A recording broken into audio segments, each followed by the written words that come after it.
Afternoon. Obviously, first things first, like you said, most, I think majority of the people in the country will be appalled to hear the statistics, some of the things that you're saying, and I don't think anyone would agree with any of it. What I was just trying to ascertain and understand where you come from, you're throwing a lot of statistics, and I was trying to follow the numbers, right? Yep. You were saying, first you said that, obviously, this is specifically to one case, which is in Rotherham, and obviously we know it's been in the news how many times, and you said 87% of 84%. 84% of the people who got prosecuted are of Southeast Asian, and then you kept mentioning Muslims, which I understand. I'm an Asian Muslim, so I have nothing against that.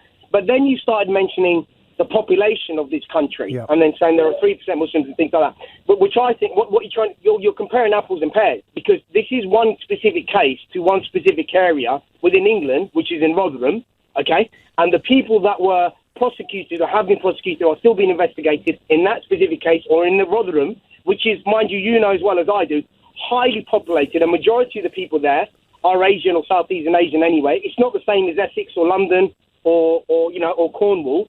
So obviously, then when you're mentioning national statistics, I think you're comparing apples and pears. Because you said nationally there are 3% Muslims. Okay, Daniel, right? let me respond to what you said. I got your point. Let me respond to it, because I think there's an issue here, understandably so, of shock and denial. And I just need you to be aware of something that you may not be aware of. Because I started this conversation all those years ago in a similar level of shock and denial. Unfortunately for your argument, it's not just Rotherham. Yes, in Rotherham, this has been, it's the most famous one, or infamous one, because it was the first one to be exposed. In 2014, an inquiry found in Rotherham there were more than 1,400 victims, 1,400 victims of grooming and sexual exploitation between 1997 and 2013. That's just in one town. But it gets worse, Daniel. Then it happened in Rochdale. And then in Rochdale, they found that basically sentences were given up to 19 years because of crimes committed against girls between the age of 13 and 15 in and around Rochdale between 2008 and 2010. Then there was a case in Oxford in 2013 where 5 Muslim men were convicted and handed sentences at the Old Bailey for exploiting girls between 11 and 15.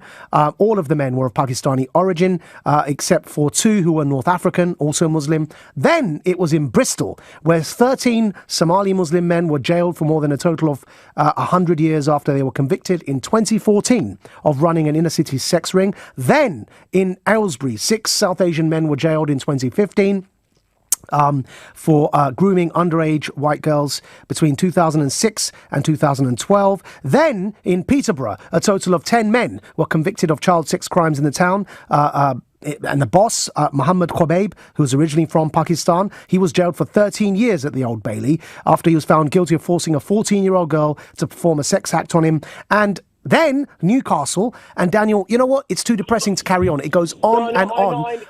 One second, Daniel.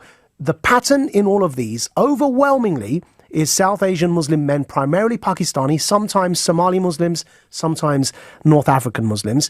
It doesn't help us, Daniel, to pretend this wasn't a phenomenon that was replicated across the country. What I would advise you said you're a South Asian Muslim man, therefore your name probably is Daniel or something other than Daniel. I would advise you to address this topic head on and not pretend it's not a national phenomenon, because I guarantee you that anger will rise if you come on radio and pretend this is not a national problem. I'm not here pretending in any way, buddy. I'm not here pretending in any way. I just wanted to make sure, and the statistics that you showed me is right. But at the same time, okay, the pockets and areas that you suggested, okay, if you follow national statistics in regards to the paedophilia gang, nationally, when I'm talking Great Britain, not just England, right? Great Britain, right? The biggest problem that we have with paedophilia, and it's been spotted, and it comes in small patterns, and then it goes away and fades away, right? Which is basically mentioning the Catholic Church, which is mentioning basically the Pope himself who raised these problems, okay? Where it's not just 15 girls there, 20 girls there. Daniel, you're doing the same thing again, because you said, I'm not denying these facts, but, and then your but. No, hold on, Daniel. Your but was followed by a whole bunch of Buttistan, right? And let's not Buttistan this topic.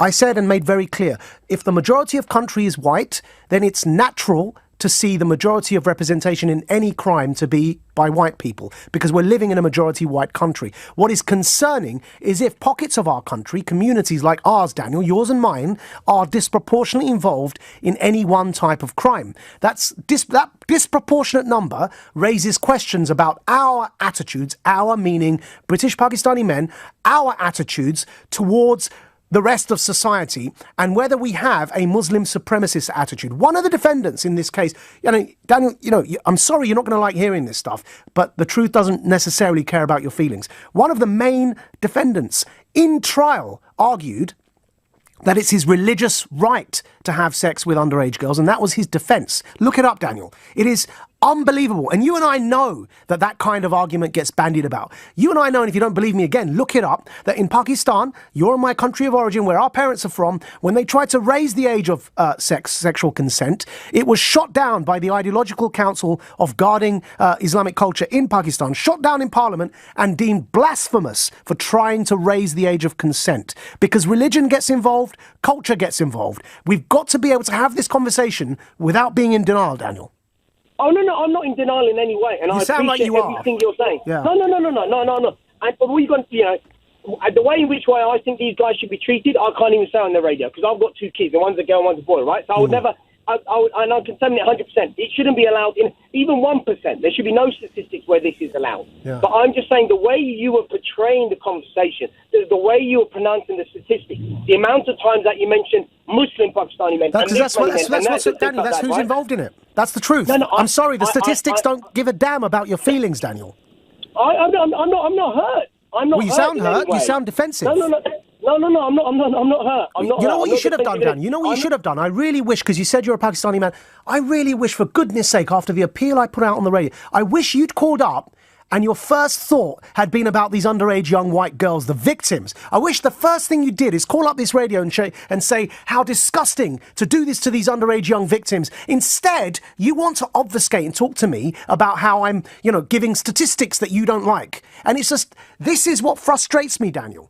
Why was that your first reaction to the topic instead of thinking of the girls? And that's why I think it's about time that we just stop pretending this isn't a problem and address it head on, recognise there is this disproportionate problem within our communities, and worry about the victims before we worry about